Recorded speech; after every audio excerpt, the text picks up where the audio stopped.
நம்ம சலவை தொழிலாளியை போய் கேளுங்க, மழை எப்படி பேஞ்சுதுன்னு. வெளுத்து வாங்கிடுதுன்னுவார். ஏன்னா அவர் வெளுக்கிறதோட தொடர்புடையவர். ஒரு வாத்தியாரை கேளுங்க, மழை எப்படி அடி பின்னி எடுத்துடுதுன்னுவார். நீங்கள் அப்போ நல்லா பஸ்ஸில் பார்த்துருப்பீங்க, பாவையர் பூவையர் அப்படின்னு பெண்கள் பக்கமாக எழுதியிருப்பான். நம்ம பக்கம் பூரா திருடர்கள் ஜாக்கிரதைன்னு எழுதியிருப்பான். நான் ஒரு விஷயத்தை கண்டுபிடிச்சி அந்த டைரக்டர்கிட்ட கேட்டேன், ஏன்டா பாவி இப்படி எழுதுறியாடா கதாசிரியர், நியாயமாடான்னு. என்னன்னா, உன் கேரக்டர் உன்னுடைய சீரியலில் வரக்கூடிய கதாநாயகி 2.5 வருஷமாக ப்ரெக்னெண்ட்டாக இருக்குது. நான்லாம் படிக்கிற காலத்தில் நாங்கள்லாம் கிழியாத பேண்ட்டு போட்டோம். கிழியாத பேண்ட்டு போட்ட காலம் இப்போது கிழிஞ்ச பேண்ட்டு போட்டுங்கிறான். முட்டையில் கிழிச்சிக்கிறான், காலில் கிழிச்சிக்கிறான், தொடப்பக்கம் கிழிச்சிக்கிறான். எவன் பைத்தியக்காரன், எவன் படித்தவன் யாருமே தெரியல சார். நமக்கு ரொம்ப கஷ்டமாக இருக்குது. 50 வருஷமாக 100 வருஷமாக வாழற தம்பதியை பற்றி சொல்ல மாட்டான். 3 நாள் வாழ்ந்த 4ஆவது நாள் ஓடி போனதை பற்றி 1 வாரம் சொல்லுவான். அது எப்படி ஓடியது, ஓடுவதற்கான காரணம் என்ன, அதனுடைய குற்ற பின்னணியை இதோ பாருங்கள். இவனுக்கு இதே பொழப்பு.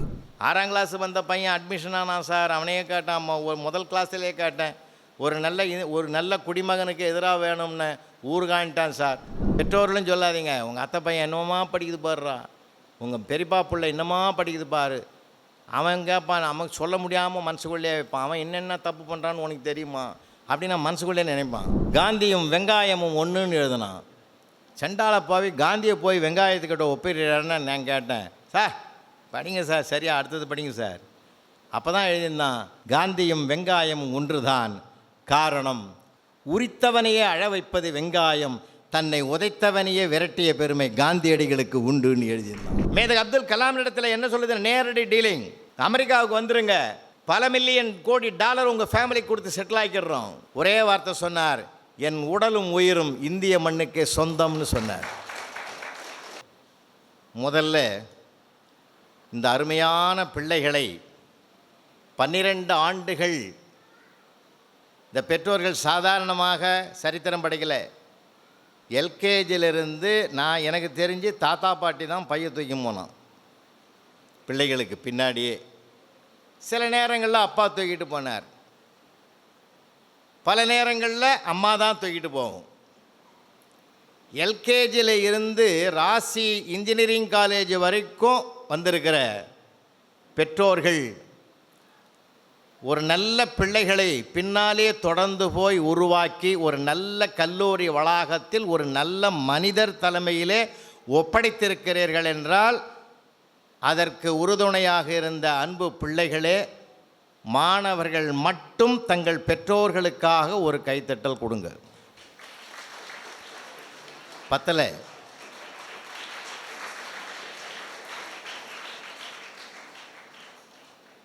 நான் என்ன நினைச்சனோ, நான் எப்படியோ போயிட்டோம் விடு, என்னை பற்றி கவலை இல்லை. நான் ஆட்டோ ஓட்டுறனோ அல்லது 10 வீட்டு 10 பாத்திரம் தேய்க்கிறனோ, என் கவலை என் வாழ்க்கை எதோடு முடியட்டும். ஆனால் எனக்கு பிறந்த பெண்ணோ என்னுடைய மகனோ மகளோ இந்த நிலைமைக்கு ஆளாகக்கூடாது என்று ஒரு அர்ப்பணிப்போடு நாம் செயல்பட்டதை ஏற்று இன்றைக்கு ஒரு உயரத்தை தொடுகிற ஒரு இடத்திற்கு தங்களை ஆளாக்கிக் கொள்வதற்கு வருகை தந்திருக்கிற பிள்ளைகளுக்காக பெற்றோர்கள் மட்டும் கைத்தட்டுங்கள். பரஸ்பர ஒற்றுமை இருக்கணும். அதனால்தான் இந்த நாட்டில் மாதா பிதா குரு தெய்வம்னு. நீங்கள் வாழ்ந்த சின்ன பிள்ளையாக இருக்கும்போது என்ன பண்ணியிருப்பீங்க? நான் பல இடங்களில் பல நிகழ்வுகளை பார்த்துருக்கேன். ரியல் எஸ்டேட் பிஸ்னஸ் பண்ணுற அப்பா ஹாலில் உட்காந்துங்கிறார். பையன் ஓடி வரான், பேப்பரோடு வரான், எக்ஸாமினேஷன் திருத்தி கொடுத்த பேப்பரோட. எந்தெந்த சப்ஜெக்டில் என்னென்னடா மார்க்குன்னார் அப்பா. அதை விடுப்பா, எல்லாத்துலேயும் நான் 100 வாங்கிட்டான், நீ என்ன நினைப்பேன்னா. எதேச்சியாக சொன்னார், ஹார்ட் அட்டாக்கே வந்தாலும் வந்துருண்டான்னார். அப்படிலாம் உனக்கு வரக்கூடாது தான் 30 வாங்கியிருக்கிறேன்னா.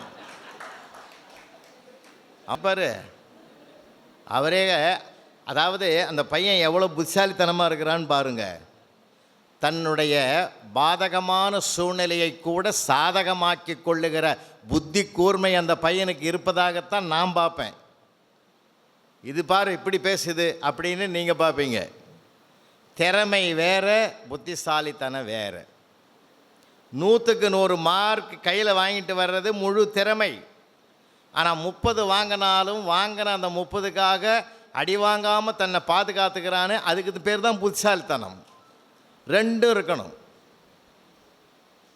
யூடியூப்பு போனீங்கன்னா என்னுடைய ஸ்பீச் நிறைய வரும். நான் வகுப்பறையை 36 ஆண்டுகள் நான் சந்தித்தவன். எந்த பிள்ளைக்கு என்ன திறமை இருக்குது அப்படின்லாம் நான் கவனமாக பார்ப்பேன். ஐயா நம்முடைய சேர்மன் அவர்கள் உரையாற்றுகிற போது ரொம்ப அழகான செய்தியை சொன்னாங்க. இன்ஜினியரிங்னால் என்னன்றதை எடுத்து சொன்னாங்க. +2 வரைக்கும் நீங்கள் படிப்பு. இப்போ இன்ஜினியரிங் வந்திருக்கணுன்னா இனிமேல் படைப்பு. படிப்பு வேறு, படைப்பு வேறு. அந்த படைப்பாற்றலை உடைய முழு தகுதியே நீ பெறக்கூடிய ஒரு வாய்ப்பு தான் இந்த 4 ஆண்டுகள். ஐயா அவங்க அண்ணா யூனிவர்சிட்டியில் பெரிய போஸ்டில் இருந்தவங்க. மேடம் பிரம்மாண்டமான டாக்டர், சாதாரணமானவங்க இல்லை. சொல்லப்போனால் என்னுடைய மனைவிக்கு, என்னுடைய மகளுக்கு, அந்த அம்மாக்கிட்டே நான் ட்ரீட்மெண்ட் எடுத்திருக்கேன். அப்போது அவங்களுக்கு என்னை நினைவுபடுத்துகிறேன். தெரிஞ்சோ தெரியாமல் என் வாயில் வந்த வார்த்தை அது. நான் சொல்கிறது 20 வருஷத்துக்கு முந்தி. ராசியான டாக்டர் அம்மான்னு சொன்னேன். இன்றைக்கி அவங்க ராசி கல்லூரியிலே பேசுகிறேன். அப்புறம் தான் தெரியுது சேர்மனும் ராசியானவர்னு. பேரில் கூட ஒரு வைப்ரேஷன் இருக்கணும் தம்பி. உண்மை சொல்கிறேன், பேரில் ஒரு வைப்ரேஷன் இருக்கு. புரட்சித் தலைவர் எம்ஜிஆர் ஒரு படம் நடிக்கிறார். படம் நடித்து முடித்து வெளியில் வரப்போகுது. அந்த படத்துக்கு என்ன பேர் வைக்கலாம் அப்படின்னு எல்லோரும் டீம் யோசிக்கிறாங்க. இப்போது எம்ஜிஆர் காதில் வருது அந்த படத்துக்கு பேர். நல்லதுக்கு காலம் இல்லை அப்படின்னு தான் படத்துக்கு பேர் வச்சுருக்கிறாங்கன்னாங்க. எம்ஜிஆர் சரின்னு கேட்டுக்கிட்டு போயிட்டார். மறுநாள் சொன்னார், படத்து டைட்டிலை மாற்றலாமே. ஃபஸ்ட் ஷோ பார்த்துட்டு வெளியில் வரான், செகண்ட் ஷோ பார்க்குறதுக்கு மக்கள் வராங்க. படம் எப்படி இருக்குது, என்ன படம் அப்படின்னு கேட்டான்னா, நல்லதுக்கு காலம் இல்லைப்பா அப்படின்னா அது ஒரு எதிர்மறையாக இருக்குது, அதனால் மாற்றிக்கலாமேன்னார் எம்ஜிஆர். அப்போ தான் அதை கேட்டு அந்த டீமில் என்ன பண்ணார் டைரக்டரு, நல்லவன் வாழ்வான் அப்படின்னு தலைப்பை மாற்றினார். இப்போ பாருங்கள், என்ன படம் பார்த்தேன், நல்லவன் வாழ்வாயா, அப்படியா நல்ல படமாக இருக்கும் போலக்குதே அப்படியே போவான். ஒரு சொல் என்பது சாதாரணமானது அல்ல. ஒரு சொல் திரும்ப திரும்ப மனதுக்குள் ஆழமாக பதிகிற போது அதுவே மந்திர சொல்லாக மாறுகிறது. இந்த பிள்ளைகள்லாம் நிறைய பார்த்துருப்பீங்க. கொஞ்சம் உங்களுக்கு பின்னோக்கி வாங்க. ஒரு சில ஆண்டுகளுக்கு முன்பு உலகக்கோப்பை கிரிக்கெட் மேட்ச் நடந்தது. தோனி லீடர். அப்போது லாஸ்ட் பால் 4 ரன்னு தேவைப்படுது அந்த டீம் ஜெயிக்கிறதுக்கு. அரங்கத்தில் 10,000 பேர் உட்கார்ந்துங்கிறான். பால் சந்திக்க வேண்டிய சூழ்நிலை. இவர் பேட்டை ரெடியாக வச்சுருக்கார். பால் போடுறவன் அப்படியே அவரை வீழ்த்தணுன்ற வெறியில் வரான். இதை தாக்கி வெற்றி பெறணுன்ற வெறியில் தோனி இருக்கிறார். இந்த இக்கட்டான நேரத்தில் தான் 10,000 பேரில் இந்தியர்களை அத்தனை பேரும் ஒரே குரலை எழுப்பினார்கள். வந்தே மாதரம் என்று ஒட்டுமொத்தமாக முழங்கினார்கள். 4 ரன் 6 ரன் அடித்தார் தோனி. ஏன் இதை சொல்கிறேன்னா, அந்த சொல்லுக்கு அவ்வளவு வலிமை இருக்கிறது, சாதாரணமானதல்ல. யாராவது ஒன்றை பார்த்து கேட்டால், எங்கேப்பா படிக்கிற, ராசி கல்லூரியில் படிக்கணும். ஆஹா நல்லது, கேட்குறதுக்கே ஒரு மங்களகரமாக இருக்குது.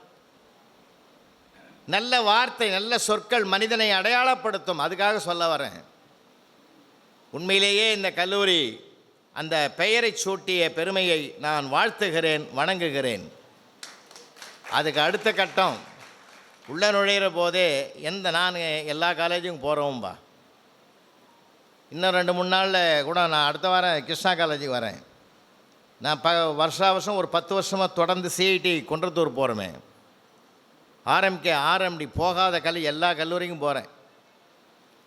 போன வாரம் பூரா கோயம்புத்தூரில் தான் அதிகமாக இருந்தேன். பிஎஸ்சியில் தான் அதிகம் ரெகுலராக போகிறவன். அடுத்த வாரம் போகிறேன், கோவை இன்ஜினியரிங் காலேஜ் போகிறேன். எல்லா இடங்களுக்கும் போனாலும் எந்த கல்லூரியிலும் பார்க்காத ஒரு அற்புதம் இந்த கல்லூரியில் இருப்பதனால இதை பேசுகிறேன். நுழையிற போதே ஒரு அழகான மணிமண்டபம் ஒன்று கட்டி அங்கே வள்ளுவரை உட்கார வச்சு 5 குறட்பாவையும் எழுதி வச்சிருக்கார். இதை வடிவமைத்த திருஞான சம்பந்தத்தை மனதார வாழ்த்துக்கிறேன். பெரிய விஷயம் சார். நீங்கள் ஒன்றை நாம் திரும்ப திரும்ப பார்த்தோம்னா அந்த பதிவு வரும் தெரியுமா உங்களுக்கு? நாம் எதுவாக மாற வேண்டும் என்று சதா நினைக்கிறோமோ நாம் அதுவாகவே மாறுவோம். அதுதான் உண்மை. நம்ம எதனோடு அதிகமாக பழகிறோமோ அந்த வாசனை நமக்கு வரும். ஒரு நம்ம சலவை தொழிலாளியை போய் கேளுங்க, மழை எப்படி பேஞ்சுதுன்னு. வெளுத்து வாங்கிடுதுன்னுவார். ஏன்னா அவர் வெளுக்கிறதோடு தொடர்புடையவர். ஒரு வாத்தியாரை கேளுங்க, மழை எப்படி அடி பின்னி எடுத்துடுதுன்னுவார். ஏன்னா அவருக்கு உரிய பாஷையில் வந்துடும்.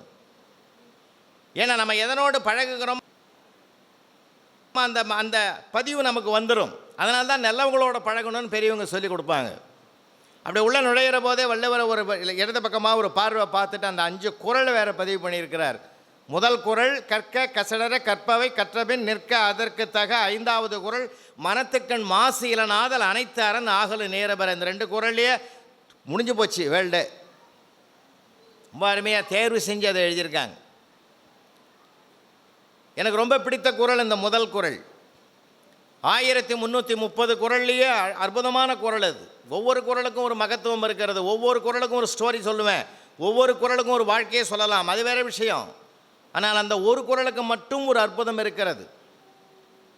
கற்க கசடர கற்பவை கற்றபின் நிற்க அதற்கு தக. 7 சொல்லிலும் துணைக்கால் கிடையாது. கற்க வேண்டிய நூல்களை கற்று நிற்க வேண்டிய நெறியில் நிற்பவனுக்கு துணைக்கால் வேண்டாம், தன் காலே போதும் என்ற தன்னம்பிக்கையை வலியுறுத்துகிற குறள். அப்போ இந்த ஒரு பிள்ளை இந்த கல்லூரி வளாகத்துக்குள்ளே வகுப்பறையிலே கால் வைப்பதற்கு முன்பாகவே அந்த குறளை பார்த்துவிட்டு உள்ளே வருகிற போது என் காலில் நான் நிற்பேன் என்ற தன்னம்பிக்கையோடு உள்ளே வருகிற போது அந்த தன்னம்பிக்கையை அன்பு நீர் பாய்ச்சி அறிவை ஊட்டி வளர்க்கிற தாயாகவும் தந்தையாகவும் வகுப்பறை ஆசிரியர்கள் இங்கே இருக்கிறார்கள். இதுதான் பெரிய விஷயம். இதெல்லாம் ஒவ்வொரு சின்ன சின்ன செயல் நீங்கள் நினைப்பீங்க, எதுவும் அனாவசியம் அல்ல, எல்லாம் அவசியம். உண்மையிலேயே நான் பார்த்த கல்லூரி, ஒருவேளை நான் இனிமேல் ஏதாவது மறுபடியும் எல்லா வருஷம் போவேன், இது மாதிரி ஒரு வள்ளுவர் மணிமண்டபம் வைங்கன்னு அவங்களுக்கும் சொல்லி ராசி கல்லூரியே ஒரு எடுத்துக்காட்டாக அவங்களுக்கு சொல்லவும் ஆசைப்படுறேன். உண்மையிலே இந்த இந்த அந்த இதை நான் நெஞ்சம் நிமிர்ந்து பாராட்டுறேன். ஏன் தெரியுமா? வள்ளுவன் தன்னை உலகனிக்க தந்து வான்புகழ் கொண்ட தமிழ்நாடியாது. நமக்கு தெரியல. ஒரு காலகட்டத்தில் இந்த பெரியவங்களுக்கெல்லாம் தெரியும், பெற்றோர்களுக்கு நல்லா தெரியும். நம்மலாம் அந்த காலத்தில் பஸ்ஸில் போனோம்னா பெண்கள் உட்கார்ற பகுதி சீட்டுங்க இருக்கும், ஆண்கள் உட்கார்ற சீட்டுன்றது கிடையாது. ஆனால் பெரும்பாலும் ஆண்கள் உட்காருவோம். அதில் அங்கே பெண்களும் இடம் இருந்தால் உட்காரலாம். ஆனால் பெண் பக்கம் இருக்கிற சீட்டு வேக்கண்டாக இருந்தால் கூட நம்ம உட்காரக்கூடாது. அவ்வளவு ஒரு முன்னுரிமை பெண்களுக்கு அப்போ கொடுத்துருந்தோம். நீங்கள் அப்போ நல்லா பஸ்ஸில் பார்த்துருப்பீங்க, பாவையர் பூவையர் அப்படின்னு பெண்கள் பக்கமாக எழுதியிருப்பான். நம்ம பக்கம் பூரா திருடர்கள் ஜாக்கிரதைன்னு எழுதியிருப்பான். ஏன்னு பதறி போச்சு. நம்ம அத்தனை பேரும் அப்படிப்பட்ட ஆளாயா? அப்புறம்தான் நம்ம மனக்கவலையெல்லாம் தீர்ப்பதற்கு ஒரு மருந்தாக முத்தமிழறிஞர் டாக்டர் கலைஞர் அவர்கள் ஆட்சிக்கு வந்த பிறகுதான் திருக்குறளை எழுதினார். சார், திருடர்கள் ஜாக்கிரதைன்றது தூக்கிட்டார். எல்லா இடத்துலையும் திருக்குறளை எழுதினார். ரொம்ப மகிழ்ச்சியாக இருந்தது. ஏன்னா நீங்கள் வேர்ல்டு ஃபுல்லாக போய் பாருங்கள். இப்போ நம்மளுடைய பாரத பிரதமர் ஐயா கூட நம்ம திருக்குறளை கையாளுறார். போகிற இடங்களெல்லாம் திருக்குறளை பேசுகிறார். நான் வேர்ல்டு ஃபுல்லாக போயிட்டு வந்தவன். உலக நாடுகள் எந்த நாட்டுக்கும் நான் போகாத நாடே எதுவும் கிடையாது, எல்லாத்துக்கும் போய்விட்டேன். அங்கே எல்லா இடங்களிலுமே திருக்குறளினுடைய பெருமை இருக்கிறது. சாதாரணமானதல்ல. உலக நாடுகளில் இன்றைக்கி நம்ம தான் பெருமையில் இருக்கிறோம். பிள்ளைகளுக்கு நல்லா தெரியணும். ஏன்னா நீங்கள் ரொம்ப 12th முடிச்சு வரி பெருமை சாரது. எத்தனை பேர் ஃபெயில் ஆகி வீட்டில் இருக்கிறான், உள்ளே வர்றதுக்கு வசதி இல்லாமல் இருக்கிறான். இவர் இது வணிகத்துக்காக நடத்தலை, நம்மை நம்பி வருகிற பிள்ளைகளின் வாழ்க்கைக்காக நடத்துகிறேன் என்று சவாலோடு நடத்துகிறார். அதனால தான் எங்கள் திருஞான சம்பந்தம் அவரை வாழும் வள்ளுவர்னு சொல்கிறதுக்கு காரணம் அதுன்னா, சொல்வது மட்டுமல்ல செயல்படுவதிலும் நான் நிற்பேன் என்று பல பேர் சொல்கிறாங்க, செயல்படுறது கிடையாது. ஆனால் சொல்லும் செயலும் ஒன்றாக இருப்பதனால்தான் அவர் இந்த மூத்த வயதிலையும் சார் அவரெல்லாம் ஏதோ ரிட்டையர் ஆனார், பணத்தை வாங்கியிருக்கலாம், பேங்கில் போட்டிருக்கலாம், நிம்மதியாக பீஸ்ஃபுல்லாக லைஃப் பண்ணியிருக்கலாம், வேர்ல்டு ஃபுல்லாக தங்க அம்மாவை அழைச்சிக்கிட்டு ஃப்ளைட்டில் சுற்றி உலகம் பூரா சாப்பிட்டு ஜாலியாக பார்த்துட்டு சந்தோஷமாக தன் லைஃப்பை கடத்திருக்கலாம். ஒரு காலேஜை வச்சுக்கிட்டு 24 மணி நேரம் மைண்டை அதிலே வச்சு இது இப்படி பண்ணலாமா அப்படி பண்ணலாமா அப்படின்னு ஒரே டென்ஷனில் தன்னை வாழ்க்கையை அமைக்கணும்னு அவசியமே கிடையாது. ஆனால் அது அல்ல வாழ்க்கை. இப்படி ஒரு கொள்கையோடு வாழ்வது தான் வாழ்க்கை என்று இந்த வயதிலையும் தன்னை அர்ப்பணித்திருக்கிறார். இப்போ அவரே உங்களுக்கு ஒரு முன் உதாரணம். பிள்ளைகளுக்கு இன்றைக்கி தெரியல சார், ரொம்ப வருத்தத்தோடு இருக்குது. ஆனால் இன்றைக்கி இருக்கிற பிள்ளைகளை நான் பாராட்டுறேன். ஏன் தெரியுமா? அவனுக்கு தடைகள் ஆயிரம். இந்த பெற்றோர்கள், மூத்த பெற்றோர்கள் இருக்கிறீங்களே, உங்களுக்கோ எனக்கோ அந்த மாதிரி நெருக்கடியே கிடையாது. ஐயா முதுபெரும் அறிஞர் நம்ம ஜெயராமன் ஐயா, நம்ம டைரக்டர் ஐயா பிரின்ஸ்பாலு, இவங்க எல்லாரையுமே எடுத்துங்க. நாங்கள்லாம் படிக்கிற காலத்தில் இருந்த பிரச்சனைகள் எங்களுக்கு ஒன்றுமே கிடையாது. அம்மாவிடத்தில் அப்பாவிடத்திலும் அதிகமாக பேசணும். அப்படி ஸ்கூல் விட்டு வீட்டுக்குள்ளே வரும்போதே எங்கள் அப்பா கேட்பார், என்னென்ன மார்க் கொடுத்தாங்க, எதில் எவ்வளோன்னு வேறு. எங்கள் அம்மா அங்கேருந்து வரும், ஆமாம் இவர் படிக்கிற காலத்தில் வாங்கி கூச்சிட்டாரு, போயா வாடி அம்மா, வாடி செல்லம் வாடா, அம்மா கொடுத்தன தயிர் சோறு மத்தியானம் பற்றிச்சா.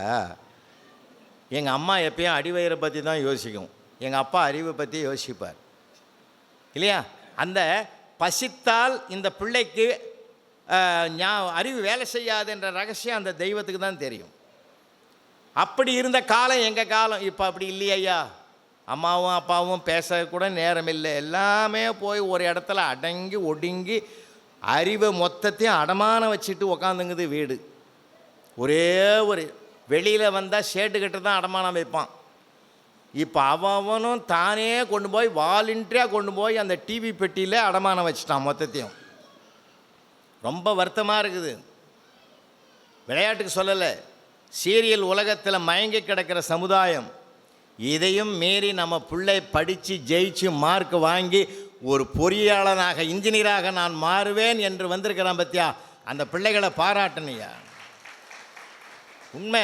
நான் அப்பப்போ எங்கேயாவது மீட்டிங் போகாத நாள் 1-2 இருக்கும். அப்போல்லாம் உட்காந்து ஒரு குறிப்பிட்ட சீரியலை மட்டும்தான் பார்ப்பேன், வேறு எதையும் பார்க்க மாட்டேன். அந்த சீரியலை, குறிப்பிட்ட சீரியலை பார்க்கும்போது பார்த்திங்கன்னா ஒரு மாதம் தொடர்ந்து பார்த்தேன். அப்பப்போ பார்க்குற போதெல்லாம் பார்க்காத நேரங்களில் இருக்கிற கதையை நானே உருவகம் பண்ணிக்குவேன். இது இப்படி தான் இருக்குன்னு. நான் ஒரு விஷயத்தை கண்டுபிடிச்சி அந்த டைரக்டர்கிட்ட கேட்டேன், ஏன்டா பாவி இப்படி எழுதுறியாடா கதாசிரியர், நியாயமாடான்னு. என்னன்னா, உன் கேரக்டர் உன்னுடைய சீரியலில் வரக்கூடிய கதாநாயகி 2.5 வருஷமாக ப்ரெக்னெண்ட்டாக இருக்குது, இது வரைக்கும் டெலிவரி ஆகலை. சண்டாள பாவி, இந்த மக்களை இப்படி மயங்க வைக்கிறியாடா. என் வீட்டுக்காரியை தொடர்ந்து பார்க்குறான், அந்த பிள்ளைக்கு அவளுக்கே அந்த நினைவு வரல. அவன் கேட்டான், நீ மட்டும் ஏன் கண்டுபிடிச்சான்னா. அறிவை மழுங்க வைக்கிற ஒரே ஆயுதம்தான் தொலைக்காட்சி சீரியல்னு இன்றைக்கி இருக்கிறது. ரொம்ப கஷ்டப்போம். அது மட்டும் இல்லை, எங்கள் வீட்டில் ஒரு நாய் வளர்க்குறேன், லியோன்னு பேர் அதுக்கு. இந்த ராத்திரியில் 7 மணிக்கு பார்த்தீங்கன்னாக்கா ஒரு சீரியல் ஒன்று வரும், இப்பயும் வந்துக்கிட்டு இருக்கு. அந்த அம்மா கலெக்டர் ஆகிறதுக்கு அம்மா கஷ்டப்பட்டுது, அவ்வளோ கஷ்டப்பட்டுது. எப்பப்போ இடையில தடையெல்லாம் வந்தது. இப்போ கலெக்டர் ஆகிட்டுது, அது வேறு விஷயம்.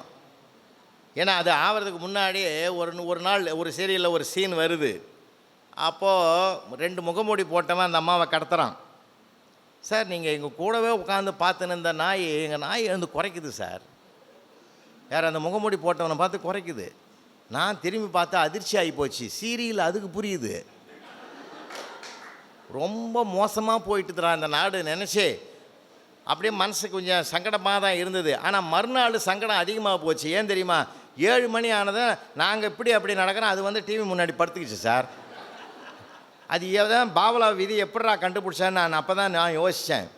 அதுக்கு வாயை திறந்து சொல்ல தெரியல, வைங்கடா மணி ஆகி போச்சுன்னு சொல்ல தெரியலையே தவிர, அது கூட அப்போ தான் சொன்னேன், விலங்குகள் கூட வீழ்ந்து போய் விட்டது ஒரு தொலைக்காட்சியை பார்க்கறதுக்குன்ற ஒரு மாயை உலகத்தில் போயிட்டோம். இந்த மாதிரி ஒரு உலகம் சார் இப்போது ரொம்ப கஷ்டமான காலம். அதையும் நம்ம பிள்ளைகள் ஜெயிக்கிறோம். இப்போ நம்ம போன பல ஒரு இந்த வருஷமே ஒரு 25 காலேஜ் போயிருப்பேன். நான் போன காலேஜில் இங்கே பார்த்த மாதிரி ஒரு சிறப்பு பொம்படி அந்த ஏற்காடு மலைப்பகுதியில் மலைக்கு மேலே ஒரு கல்லூரி கட்டியிருக்கான் சார் ஒரு மகராஜன் இளங்கோன்றவர்.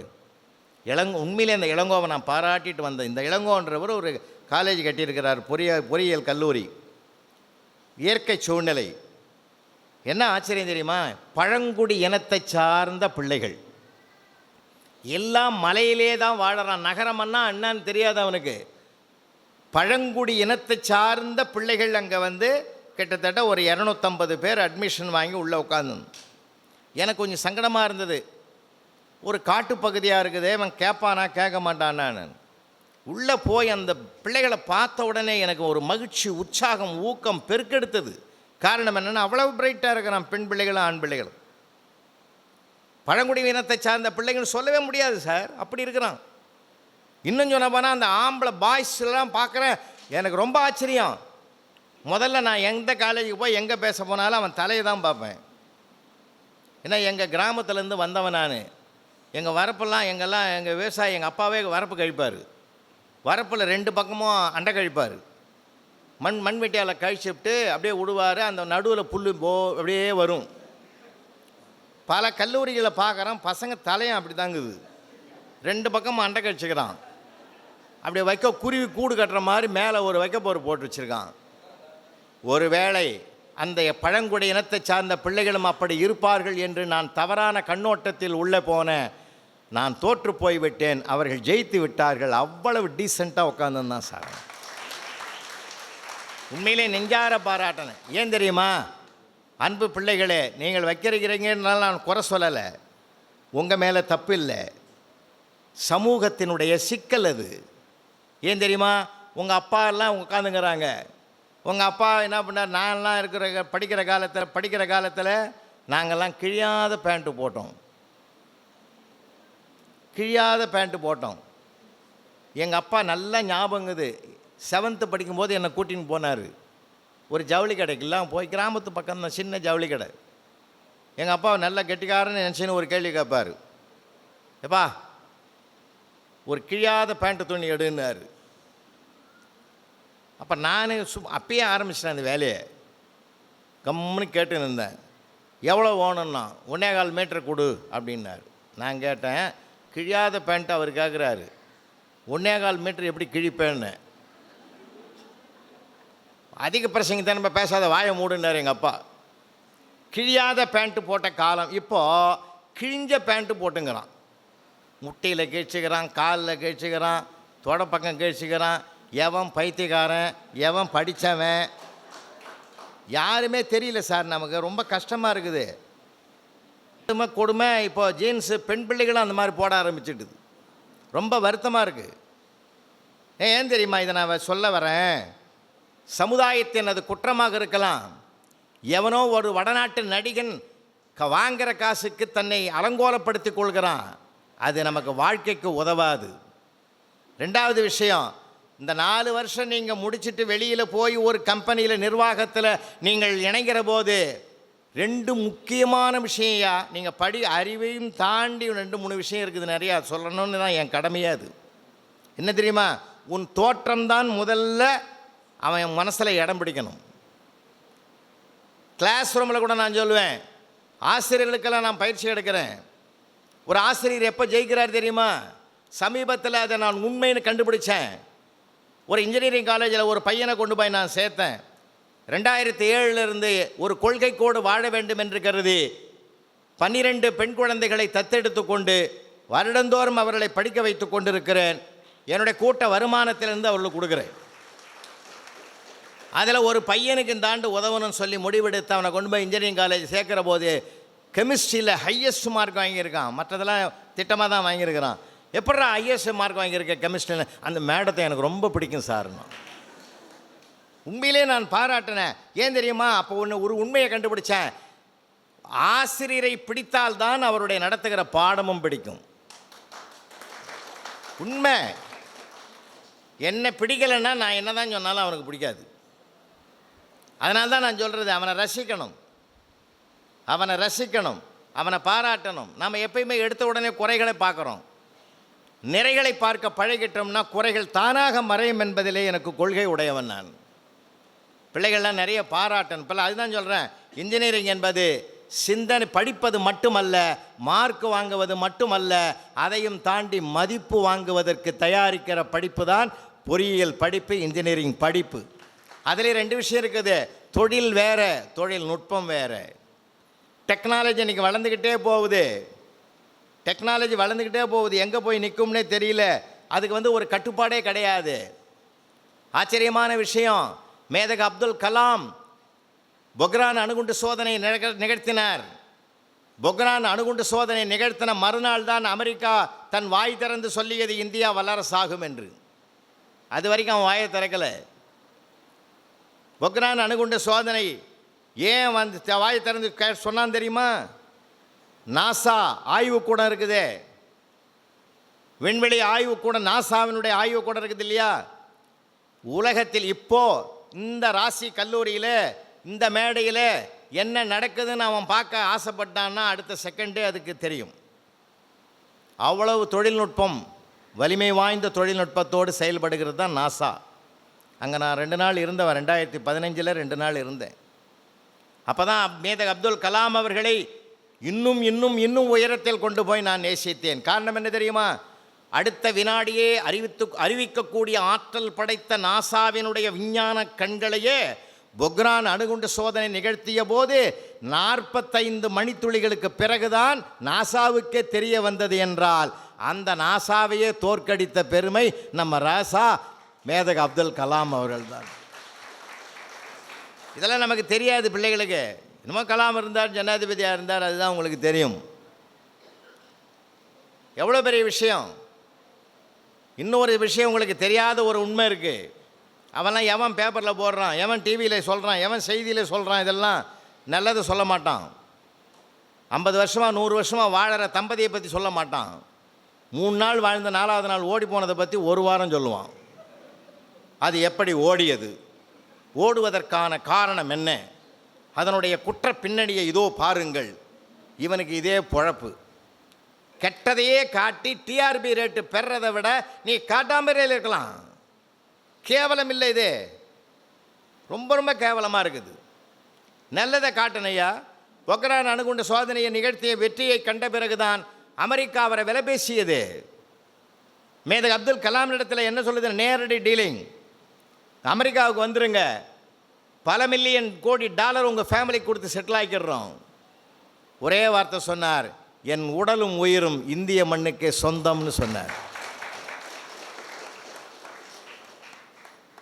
இதை உலகத்தில் யாருக்காவது தெரியுமா?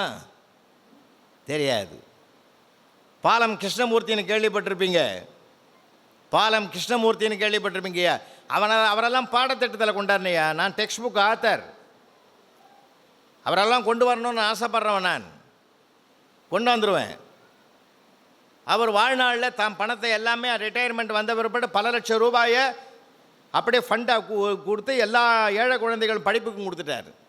அது மட்டுமல்ல, அமெரிக்கா நாடு கடந்த 2000 ஆண்டுகளில் தலை சிறந்த மனிதர்னு அவரை தான் தேர்ந்தெடுத்து, அவர் தமிழ்நாட்டுக்காரர், பாலம் கிருஷ்ணமூர்த்தியை தேர்ந்தெடுத்து 30 கோடி பரிசு கொடுத்தார்கள். அந்த 30 கோடியும் அப்படியே கவர்மெண்ட் கொடுத்து ஏழை குழந்தைகளின் கல்விக்கு உதவுங்கள்னு கொடுத்துட்டார். தெரியுமா? அந்த கொள்கைகள்லாம் நம்ம பாராட்டணும். நல்லது உலகத்துக்கு தெரியல. இப்போது மோசமானது தான் நமக்கு தெரியுது. டேக்ஸ் ஒருகா கட்டுறவன் பேரே வெளியில் வராது. கட்டாதவனை, அவன் கொள்ளை அடித்தவனை, இதை தான் நம்ம திரும்ப திரும்ப பார்க்குறோம். கெட்டதையே பார்த்து பார்த்து பார்த்து பார்த்து நமக்கு மைண்டு அதிலே பதிவாகி போகுது. இந்த 4 ஆண்டுகள் நல்லதையே சிந்தியுங்கள். நீங்கள் நல்லதையே சிந்திக்கணும் தான் அந்த 5 குறளை எழுதியிருக்காங்க. அங்கே அந்த 5 குறளுமே நீங்கள் வாழ்க்கையில் பின்பற்றினா போதும், வேறு ஒன்றுமே பண்ண வேணாம். உங்களால் முடியுமையா? முடியாதுன்றதே கிடையாது. ஒருவேளை நான் சொல்லுகிற ஒரு 2 வரி சொல்கிறேன், அப்படியே மனசில் வாங்கிக்கோ, அப்படியே பதிவு பண்ணி வீட்டில் வேணால் உன்னுடைய டேபிளில் எழுதி வை. 1000 பேரை எதிர்த்து வாழலாம், ஒருவரை கூட எதிர்பார்த்து வாழக்கூடாது. இந்த வரியை எழுதி வை. திரும்ப திரும்ப நீ பார்க்க பார்க்க பார்க்க பார்க்க உனக்குள்ள மனசுக்குள்ளே ஒரு உத்வேகம் வரும். சார், உங்கள் அப்பா ஆட்டோ ஓட்டி உன்னை காப்பாற்றிருப்பார். உங்கள் அம்மா 10 பாத்திரம் தேய்ச்சி கையெல்லாம் ஒரு நாளைக்கு அந்த அம்மாவுடைய கை பார்த்துருப்பியா நீ? என்கிட்ட படித்த பசங்கள்லாம் அந்த மாதிரி பசங்க தான் ஐயா. அந்த அம்மாவனுடைய கையை பார்த்துருப்பியா? முரடாக இருக்கும். அவள் எவ்வளவு வேதனைகளை தாங்கிக் கொண்டு உன் கை மென்மையாக இருக்க வேண்டும் என்பதற்காகத்தான், உன் கை பேனா பிடிக்க வேண்டும் என்பதற்காகத்தான் தன் கையை கூட பற்றி கவலைப்படாமல் தியாகத்தின் அடையாளமாக ஒரு நடமாடும் தெய்வமாக உன்னை பெற்றெடுத்த தாயும் தந்தையும் உனக்காக பாடுபடுகிறார்கள் என்றால் அவர்கள் கனவையாவது நனவாக்குவதற்கு இந்த 4 வருஷம் ஒரு வைராக்கியமாக இரு. இது அறிவுரை அல்ல, அவசிய உரை. அவசிய உரை. நீ உன்னால் முடியுமையா? பீகாரில் மார்க்கெட்டுக்கு பக்கத்தில் ஒரு 100 பேர் கும்பலாக நிற்கிறான். எது நடந்தாலும் நம்ம ஊரில் வேடிக்கை பார்ப்பான். அப்படி கும்பலாக இருக்கிற போது அங்கேருந்து ஒரு இளைஞர் வரார். 7th ஸ்டாண்டர்ட் படிக்கிற வயசு அவர். என்னடா கூட்டமாக்குதுன்னு எட்டி பார்க்குறாரு. பார்த்தா ஒருத்தன் கரடியை வச்சிங்கன்னா ஒவ்வொரு முடியாக காசுக்கு விற்றுங்கிறான். இந்த கரடி முடியை கொண்டு போய் வீட்டில் வச்சிங்கன்னா பீரோவில் வச்சிங்கன்னா காசாக கொட்டும்னா. இதை பார்க்குறாரு அவருக்கு. மலமலன்னு அவனு காசு கொடுத்துட்டு ஒரு 50 பேர் இப்படி வந்தான். அந்த 50 பேரையும் நில்லுங்கயான்னார் அந்த இளைஞர். நில்லுங்க, இந்த கரடி முடியை வச்சா காசு கொட்டும்னு சொல்லி அவன் சொன்னான்னு வாங்கி போறியடா. இந்த கரடியை அவன் பல வருஷமாக வச்சுங்கிறான். அவனுக்கு ஏன்டா காசு கொட்டலை? கொட்டியிருந்தா இந்த கரடி முடிய வைப்பானடா அவன். ஆமாம் அப்படின்னு ஒருத்தன் யோசிச்சான். ஆமான்னா அந்த 7th ஸ்டாண்டர்ட் படித்த பிள்ளை அன்னைக்கு கேட்டான் பாரு அந்த கேள்வி. அவர்தான் பிற்காலத்தில் இந்திய சட்டத்தை இயற்றிய அண்ணல் அம்பேத்கர் என்ற உலக வரலாறு. இது உலக வரலாறியா? இது தெரியுமா உனக்கு? ஐயா, உங்ககிட்ட 3 லட்சம் ரூபாய் இருந்தால் என்ன பண்ணுவீங்க அப்படின்னு ஒருத்தன் கேட்டான். 3 பள்ளிக்கூடம் கட்டுமையான்னாரு. யார்? பெருந்தலைவர் காமராஜர். இன்னைக்கு குடும்பத்தினுடைய முதல் பட்டதாரிக்கு அரசாங்கம் 25,000 கொடுக்கிறது. கல்லூரி வாசல் கனவு என்று நினைத்திருந்த பெண் குழந்தைகளுக்கெல்லாம் மாதம் 1000 ரூபாய் திட்டத்தை முதல்வர் கொண்டு வந்திருக்கிறார். காரணம், கல்வியில் சிறந்த தமிழ்நாடு என்று பாரதி பாடிய வரிக்கு அந்த கல்வி வளர்ச்சியை உருவாக்குவதற்கு அரசும் துணை நிற்கிறது. பெற்றோர்கள் பெருந்துணையாக இருக்கிறார்கள். எங்கள் சேர்மன் போன்ற நல்ல மனம் படைத்தவர்கள். உண்மையிலேயே நான் இங்கே வந்து அறிந்த பிறகுதான் திருஞானம் அடிக்கடி சொல்லுவார். அவர் பெரிய பில்டர். ஒரு அடுக்கு இல்லை மாடிகள் பல குடும்பங்களுக்கு குடியேற்றிய பெருமைக்குரியவர்.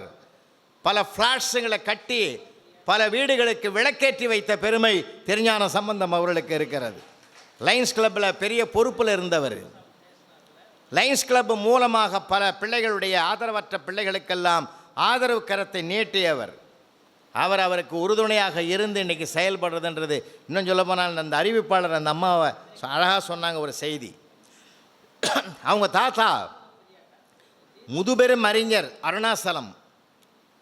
எங்களுக்கு தான் தெரியும் அவருடைய பெருமையை பற்றி. மூத்த தமிழ் அறிஞர். அந்த குடும்பத்தில் வந்த ஒரு வாரிசு. அவருடைய பேரன் என்ற பெருமை அவருக்கு சாதாரணமானது. அவருடைய வாயில் வர்றது எல்லாமே பாசிட்டிவ் தான் வரும், நெகட்டிவ் வரவே வராது. வார்த்தைகள் என்பது வாழ்க்கையின் அடையாளம். வார்த்தைகள் மனிதனுடைய வளர்ச்சியின் அடையாளம். அதனால்தான் வார்த்தைகள் என்னைக்கு வைப்ரேஷன் உள்ளதாக இருக்கணும்.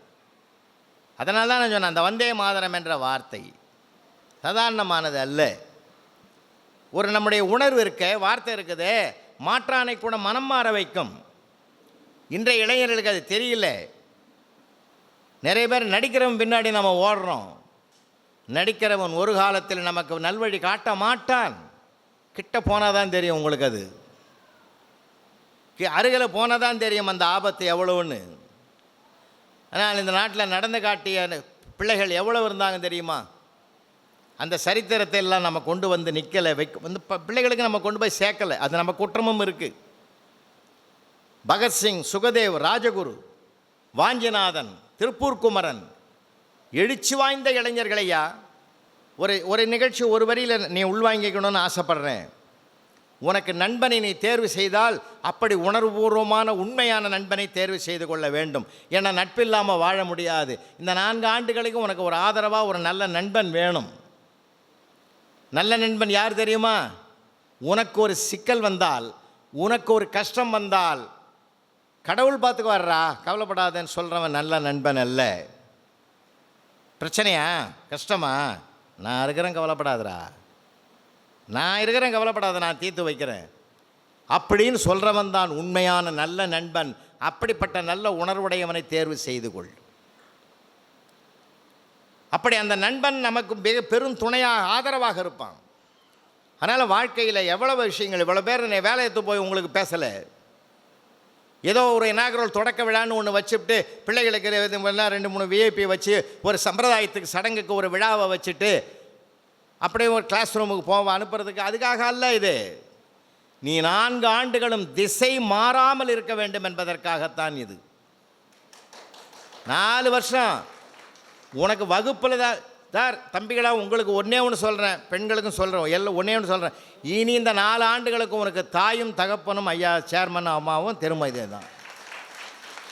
எந்த பிரச்சனையாக இருந்தாலும் கொண்டு போ. உன்னுடைய வகுப்பு ஆசிரியர்கள் தான் உங்களுடைய உடன் பிறந்த சகோதரர்கள் சகோதரிகள்.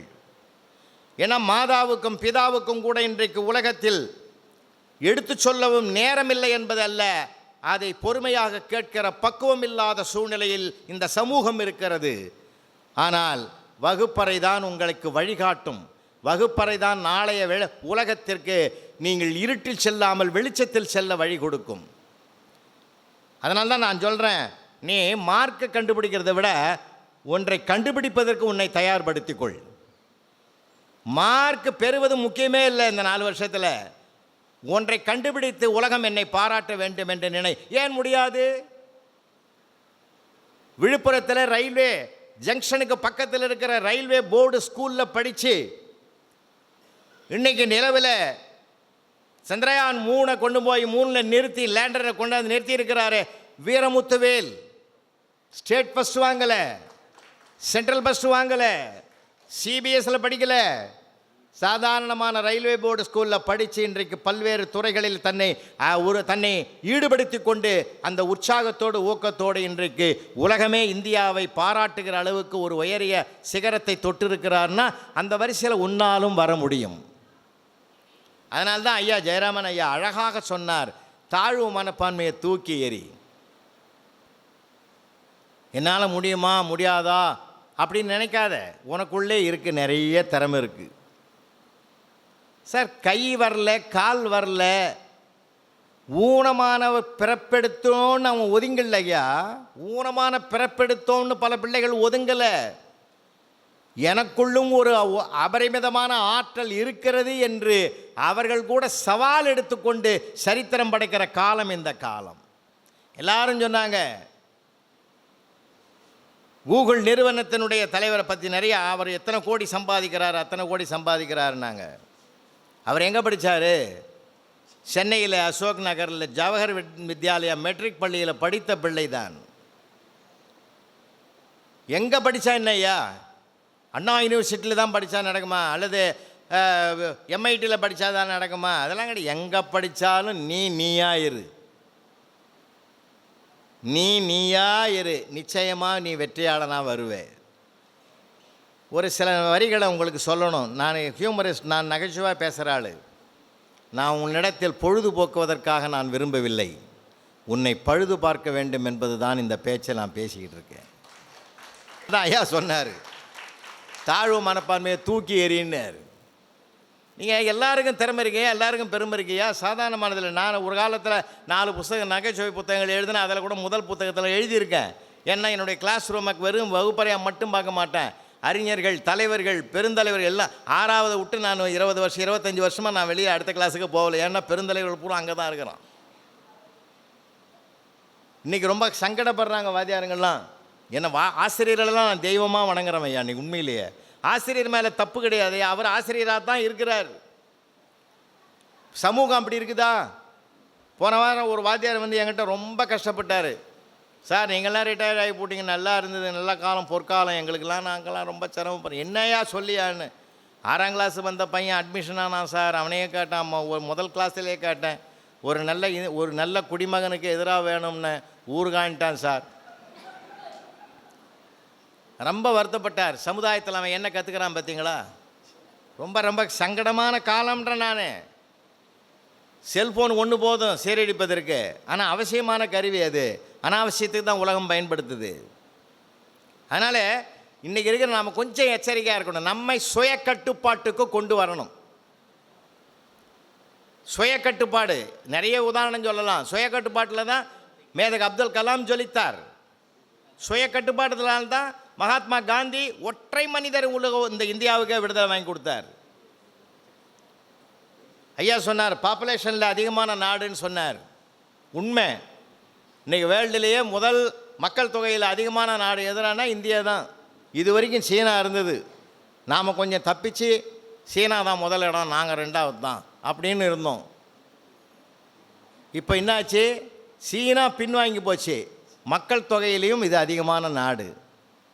ஆனால் மக்கள் தொகையில் அதிகமான இடத்தை இந்த பாரதம் பெற்றிருந்தாலும் கொரோனா காலத்தில் பாதிப்பு அதிகமில்லாத உலக நாடுகளிலே பாரதம் தான் முதல் நாடு என்ற பெருமிதத்தை நம்ம பெற்றோம். காரணம் என்ன தெரியுமா? நம்ம லைஃப் ஸ்டைல், நம்முடைய வாழ்க்கை முறை, நம்முடைய சேமிப்பு, நம்முடைய உழைப்பு. இன்றைக்கி இருக்கிற பெற்றோர்களுக்கு நான் சொல்கிறேன், தயவு செஞ்சு ஒரே ஒரு சின்னது, நீங்கள் அப்படி நல்ல பிள்ளைகளை வளர்த்துட்டீங்க, வளர்த்தி கொண்டாந்துருக்கிறீங்க, ரொம்ப மகிழ்ச்சி. ஏன்னா +2 தாண்டி ஒரு கல்லூரியில் சார் 8th வரைக்கும் அது ஆட்டோ ஓட்டுறாரு ஆறுமுகம், அவர் கூட ஆஹா ரைட் இந்தம்மா எங்கள் சத்துணவு ஊழியராக இருக்காங்களா ஒரு அம்மா, அவர் வீடா அப்படின்னு கேட்ட சரித்திரம் போயிட்டுது. சிவில் இன்ஜினியர் வீடா இது? மெக்கானிக் ஐயா அவருடைய வீடா இது? சாஃப்ட்வேர் அந்த நம்ம ஐடி ஐயா வீடா இது? சபாஷ், ரொம்ப அற்புதமானது. அதாவது உங்கள் வீட்டினுடைய அடையாள பெயரை கூட காலங்காலமாக உச்சரித்த அந்த வார்த்தைகளுக்கு முற்றுப்புள்ளி வைத்து ஒரு இன்ஜினியர் வீடு என்ற புதுமையான பெயரை உருவாக்க போகிற முதல் தலைமுறையாக நீங்கள் வருகிறீர்கள் என்றால் அதற்கான உழைப்பை இந்த 4 வருஷமும் நீங்கள் பின்பற்றணையா. உன் உறவுகள்லாம் பாராட்டணையா உன்னை. ஏன் இதை சொல்கிறேன் தெரியுமா? இப்போல்லாம் ஒரு வீட்டில் ஒரு புள்ள ஒரு பொண்ணு தான். அப்படி இருந்துமே நம்ம உலகத்தில் முதல்ல வந்துட்டோம். ரொம்ப வருத்தமாக இருக்குதான் சில நேரங்களில். நாங்கள் சின்ன பிள்ளையாக இருக்கிற போது, நான் சொல்கிறது ஒரு 60 வருஷத்துக்கு முந்தி, சின்ன பிள்ளையாக இருக்கிற போது எங்கள் பெரியப்பாவை நான் அப்பப்போ பார்ப்பேன். எங்கள் பெரியப்பாவுக்கு 16 பசங்கயா ஒரே குடும்பத்தில். இத்தனைக்கு அவர் போஸ்ட் மாஸ்டர் வேறு, வெளியிலையும் டெலிவரி, உள்ளேயும் டெலிவரி. யாராவது அந்த பையனுக்கு ஆம்பளை பிள்ளைங்களுக்கு 8 பசங்க அவருக்கு, ஆம்பளை பிள்ளைங்களுக்கு பேர் கேட்டாங்கன்னா சொல்லுவார், இந்த 7வது நம்பர் பையனுக்கு பேர் சொல்லுமான்னுவார் எங்கள் பெரியம்மாவை கூப்பிட்டு. அவருக்கு பேரெல்லாம் ஞாபகம் இருக்காது, அந்த பெண் தாய்க்கு தான் எல்லாம் ஞாபகம் இருக்கும். அப்படி இருந்த காலம். 4 படிக்கும், 4 படிக்காது, 4 ஊர் சுற்றும். அப்போ பிரச்சனையே இல்லை. இன்றைக்கி அப்படி இல்லையா? 1 இருந்தாலும் 2 இருந்தாலும் 1 டாக்டர், 1 இன்ஜினியர் என்று சரித்திரம் படைக்கிற காலத்தில் நீங்கள் இருக்கிறீங்க. மற்ற பிள்ளைகளோட விட நானும் ஜெயிப்பேன்னு நம்புங்க. உங்களை இன்னொருத்தரோட கம்பேர் பண்ணவே பண்ணாதீங்க. பெற்றோர்களும் சொல்லாதீங்க, உங்கள் அத்தை பையன் என்னமா படிக்குது பாருறா, உங்கள் பெரியப்பா பிள்ளை என்னமா படிக்குது பாரு, அவன் கேட்பான், நமக்கு சொல்ல முடியாமல் மனசுக்குள்ளே வைப்பான், அவன் என்னென்ன தப்பு பண்ணுறான்னு உனக்கு தெரியுமா அப்படின்னு நான் மனசுக்குள்ளே நினைப்பான். உன் பிள்ளையா நான் செய்ய மாட்டேயா. பெற்றோர்களுக்கு நான் ஒன்றே ஒன்று சொல்கிறேன், உங்கள் பிள்ளைகள் மீது நம்பிக்கை வையுங்கள். நட்சத்திரமாக இவன் வருவான். திரும்ப திரும்ப சொல்லுங்கள். பிள்ளைகளை உங்களுக்கு நான் அன்போடு சொல்கிறேன், பெற்றோர்களின் நம்பிக்கையை நிறைவேற்றி காட்டுவேன்னு சொல்லுங்கள். ஒரு இன்டர்வியூ நடக்குதுயா, 50 பேர் உட்காந்துங்கிறான்யா, 50 பேர் உட்காந்துங்கிறான். அழைக்க ஒரு 10 பேர் அந்த ரோ காலி ஆகிட்டுது. 10 பேர் எழுந்து போன உடனே அந்த 40 பேரில் ஒருத்தன் பார்க்குறான், அந்த இடத்துல ஒரு ஃபேன் ஓடுது, எழுந்து போய் சுவிட்சை ஆஃப் பண்ணிவிட்டு வரான். வந்து உட்காந்துட்டான். அடுத்து ஒரு 20 பேர் எழுந்து போகிறான். அழைக்க போயிட்டு அந்த இன்டர்வியூவில் பங்கேற்று போகிறான். போனவன் போகிறான், வாஷ் பேஷனில் கை கழுவின்னு போகிறான். டேப்பை சரியாக மூடலை, லீக்கேஜ் ஆகிட்டுருக்கு. பர்டிகுலர் இதே பையன் எழுந்து போய் டேப்பை நிறுத்திட்டு வந்தான், டைட் பண்ணிட்டு வந்தான். மறுபடியும் ஒரு 15 பேர் அழைக்கப்பட்டு போயிட்டாங்க. இருக்கிற 5 பேரில் இவன் பேரை கூப்பிடும்போது எழுந்து போனான்.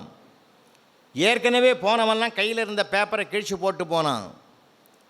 அதையெல்லாம் பொறுக்கி எடுத்துக்கொண்டு போய் டஸ்ட்பினில் போட்டுட்டு உள்ளே போகிறான். இன்டர்வியூவில் இருக்கக்கூடிய அதிகாரிகள் 3 பேரும் எழுந்து நின்று அவனுக்கு அப்பாயின்மெண்ட் ஆர்டரை கையில் கொடுக்குறாங்க. அவன் கேட்டான், என்னை கேள்வியே கேட்கல, ஏன் அப்பாயின்மெண்ட் எப்படி கொடுக்குறீங்கன்னு அவன் நேர்மையாக கேட்டான். அதில் ஒருத்தர் சொன்னார், தம்பி உன்னை கேட்க வேண்டிய அவசியமே இல்லை, எங்கள் கம்பெனிக்கு ஒரு பொறுப்பான நிர்வாகி வேண்டும் என்று தான் இந்த இன்டர்வியூவை நடத்துகிறோம். சிசிடிவி கேமராவில் உன்னுடைய செய்கையை பார்த்தோம். மின்சாரத்தை சேமிக்கிற அக்கறை உனக்கு இருக்கிறது, சுவிட்ச் ஆஃப் பண்ண.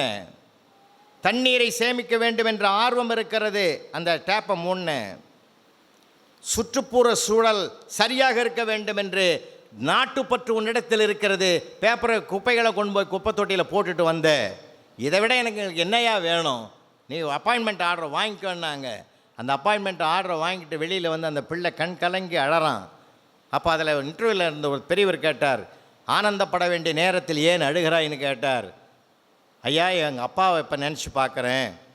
நாங்கள் எங்கள் வீட்டில் எங்கள் அக்கா இருக்குது, என் தம்பி இருக்கிறான், நான் இருக்கிறேன். அப்போல்லாம் எங்கள் அப்பா வெளியிலேருந்து வருவார், டென்ஷனாக வரவர் பாத்ரூம் பக்கமாக காதை கொடுப்பாரு. ஏய், பாத்ரூமில் ஏதோ தண்ணி சொட்டுற சத்தம் கேட்குது, கழுத கழுத கழுத மடையா, எதுக்கும் வந்து பிறந்த பாரு, போ அதை நிறுத்து அப்படின்னு திட்டுவார். அப்போ என் தம்பியை பார்ப்போம், ஒரு வார்த்தை கூட சொல்ல மாட்டார், எங்கள் அக்காவையும் திட்ட மாட்டார். அதே மாதிரி இந்த பக்கம் பார்த்தீங்கன்னா ஏதாவது லைட்டு எரிஞ்சுன்னு இருக்கும், அதை நிறுத்தப்படாதா, அக்கறை இல்லையா, ஆர்வம் இல்லையான்னு கண்ணாமனான்னு திட்டுவார். பல வருஷக்கணக்கில் இப்படி தான் என்னை திட்டின்னு இருந்தார். அப்போ திப்பெல்லாம் ரொம்ப கோபம் வந்தது எனக்கு. இப்போ நினைக்கிறேன், எங்கள் அப்பா என்னை திட்டலை, எதிர்கால வாழ்க்கைக்கு என்னை தீட்டினார் என்பது இன்றைக்குத்தான் நான் புரிந்து கொண்டேன்னு சொன்னேன். எந்த அப்பாவும் எந்த அம்மாவும் பெத்த பிள்ளைக்கு கெட்டு போகணுன்னு நினைக்கிற வரலாறே கிடையாதுயா உலகத்தில். நம்ம அப்படிப்பட்ட கல்ச்சர் நம்ம நாடு. 60 வயது பெரியவர் ஒருத்தர் ஹாஸ்பிட்டலுக்கு வராரு. 60 வயது பெரியவர் ஹாஸ்பிட்டலுக்கு வராரு, கிட்னியில் கல் ஃபார்ம் ஆகி போச்சு, அதை எடுக்க முடியல, இயல்பில் வரல. டாக்டரு அதை ஆப்ரேஷன் மூலமாக சின்ன சின்னதாக பீஸாக உடச்சி எடுத்துட்டார். எடுத்து அது உயிர் பெற்று எழுந்து வெளியில் வந்தார். டாக்டர் ஐயா, ரொம்ப மகிழ்ச்சி, ரொம்ப மகிழ்ச்சி, நன்றி, ரொம்ப சந்தோஷம், என்னை காப்பாற்றிட்டீங்கன்னார். அப்போ டாக்டர் கேட்டார், ஐயா என்னை உங்களுக்கு அடையாளம் தெரியுதான்னு கேட்டார். தெரியலையேன்னு. பிரபலமான ஜோசியர் தர்மராஜா தானே நீங்கள்? ஆமாம், நான் தான். சின்ன வயசில் எங்கள் அப்பா என்னை கூட்டிகிட்டு வந்து உங்ககிட்ட என்னை காமிச்சு என் ஜாதகத்தையும் கைரேகையும் காட்ட சொன்னார். பார்த்துட்டு சொன்னீங்க, இந்த பையன் கல் உடைக்க தான் லாய்க்குன்னீங்க. எங்கள் அப்பா சொன்னார், அப்போவே நினச்சேன் இவனை கொண்டு போய் குவாரியில் தான் விடணும், சுற்றியும் உளியும் வாங்கி கொடுப்பேன் அப்படின்னாரு. அதை நான் மாற்றி, அவர் நினச்ச கருத்தை மாற்றி, கல் உடைக்க தானே லாய்க்குன்னு சொன்னீங்க. இன்றைக்கி உங்கள் சிறுநீரக கல்லையே உடைச்சி எடுத்துருக்கிற அளவுக்கு என்னை நான் உருவாக்கி கொண்டேன்னு சொன்னான்னா, எதிர்மறையாக வருவதற்காக அச்சப்படாதீர்கள், அதையே திருப்பு முனையாக எடுத்துக்கொண்டு ஜெயிப்பதற்கான வழியை நாம் யோசித்தால் அதுவும் நமக்குள்ளே இருக்கிறது. இந்த 4 ஆண்டுகளில் உண்மையிலேயே யாராவது ஒருவர் மயில்சாமி அண்ணாதுரையினுடைய பாதையிலோ, வீரமுத்துவேலினுடைய பாதையிலோ, மேதக அப்துல் கலாம் அவர்களுடைய பாதையிலோ, நம்முடைய சேர்மன் ஐயா அவருடைய பாதையிலோ பிரகாசமாக நீங்கள் வந்தால் ராசி பொறியியல் கல்லூரியினுடைய பெயர் உலகளாவிய அளவிலே உயரும் என்ற பெருமிதமும் உங்களால் கிடைக்க வேண்டும் என்று உங்களிடத்தில் ஒரு வேண்டுகோள் வைக்கிறேன். நம்மை நாமே சுயம்பாக மாறுங்கள். முடியும் யா, தன்னைத்தானே செதுக்கிக் கொள்ளுங்கள். ஏன் முடியாது? சின்ன பையன் ஒருத்தன் கவிதை எழுதினான் என்கிட்ட கொண்டாந்து, காந்தியும் வெங்காயமும் ஒன்றுன்னு எழுதினான். சண்டாளப்பாவி காந்தியை போய் வெங்காயத்துக்கிட்ட ஒப்பிடுறாருன்னு நான் கேட்டேன். சார் படிங்க சார், சரியா அடுத்தது படிங்க சார். அப்போ தான் எழுதியிருந்தான், விளக்கம் எழுதியிருந்தான், காந்தியும் வெங்காயமும் ஒன்றுதான், காரணம் உரித்தவனையே அழ வைப்பது வெங்காயம், உரித்தவனையே அழ வைப்பது வெங்காயம், தன்னை உதைத்தவனையே விரட்டிய பெருமை காந்தியடிகளுக்கு உண்டுன்னு எழுதியிருந்தான். அவன் பார்க்குற பார்வை எப்படி பற்றியா? அந்த பார்வை நமக்கு வேணும். கோயிலுக்கு போகிறீங்க, கர்ப்ப கிரகத்துக்குள்ள சிலை நிற்கிறது. கர்ப்ப கிரகத்தினுடைய எதிரிலே படி இருக்கிறது. அந்த படியை மிதித்து தான் நீங்கள் கர்ப்ப கிரகத்துக்கு உள்ளே போகிறீங்க. இந்த கர்ப்ப கிரகத்தில் நிற்கிற சிலையும் கல்தான். அதுக்கு உள்ளே போவதற்கு ஒன்றை தாண்டி செல்லுகிற கல்லும் அந்த படியும் ஒரு கல்தான். இந்த இரண்டு கல்லும் ஒரே கல்லை சேர்ந்தது தான். சிற்பி அந்த கல்லை இரண்டாக பிளந்து ஒரு பகுதியை சிற்பமாக்க வேண்டும் என்று நினைத்தான். செதுக்குகிற போது உளி விழுவது வலி என அழுதது. அந்த கல் சிதைந்து போய்விட்டது. இது சிலைக்கு ஆகாது என்று கருதி படிக்கல்லாக மாற்றினான். ஆனால் அந்த பாதிக்கல் மிதிக்கப்படுகிறது, இன்னொரு கல் துதிக்கப்படுகிறது. கல்லுக்கு தெரியுமா தான் கடவுளாக போகிறோமா படியாக போகிறோமா? புல்லுக்கு தெரியுமா தான் பிள்ளையாரிடம் போவோமா புழுதியில் போவோமா? நெல்லுக்கு தெரியுமா தான் பிரசாதமாக போகிறோமா இறந்தவனுக்கு பிண்டசாதமாக போகிறோமா? சொல்லுக்கு தெரியுமா தன் வசையாக போகிறோமா வாழ்த்தாக போகிறோமா? கல்லுக்கோ நெல்லுக்கோ சொல்லுக்கோ புல்லுக்கோ அது எப்படி ஆகும் என்று அவற்றுக்கு தெரியாது.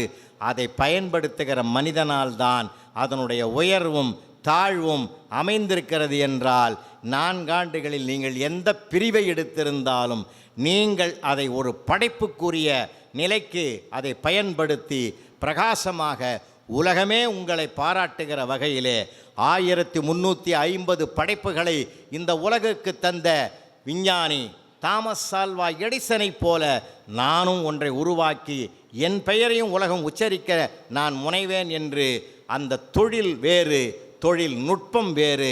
4 ஆண்டுகளில் தொழில்நுட்பத்திலே பழகுங்கள்.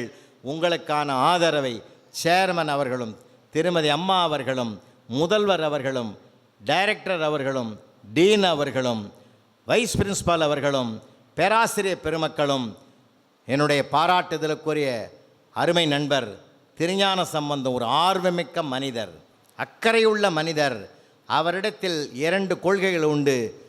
நேர்மைக்கு கட்டுப்பட்டவர், சத்தியத்துக்கு கட்டுப்பட்டவர், உண்மையை உண்மையாக சந்திக்கக்கூடியவர், போலித்தனமற்ற ஒரு புதையல் அவர். அவர்கள் அத்தனை பேரும் உங்களுக்கு துணையாக இருக்கிறார்கள். பின்பற்றுங்கள். உங்களுக்கு பக்கபலம் சாதகமாக இருக்கிறது. சரித்திரம் உங்களுக்காக காத்திருக்கிறது. வரலாற்றில் ஒரு பக்கத்தில் உங்கள் பெயரை பதிவு செய்து கொள்ளுங்கள். நன்றி.